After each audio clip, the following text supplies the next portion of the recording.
اب جی بھٹی صاحب اب ذرا سن لیجیے گا پیشنس سے. اچھا، پہلی بات تو یہ ہے کہ یہ شکریہ عمران خان کا ادا کرنا چاہیے کہ کیسے کیسے لوگ بولتے ہیں ان کے خلاف اور کیا کیا کرتے ہیں، سٹنٹ کرتے ہیں. صرف ایک 300 کنال 500 کنال 400 کنال یا ہزاروں کنال کے لوگوں کے گھر ہیں، وہ نظر نہیں آ رہے.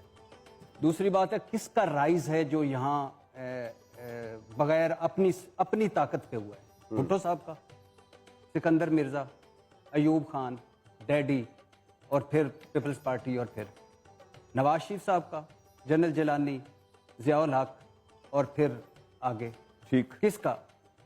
ایک عمران خان نے سیٹ نہیں جیتی، ٹھیک ہے. 6 واحد سیاستدان ہے جس نے 6 سیٹیں جیتی بیک وقت الیکشن میں. 8 فروری 2024 کا الیکشن کیا کہہ رہا ہے؟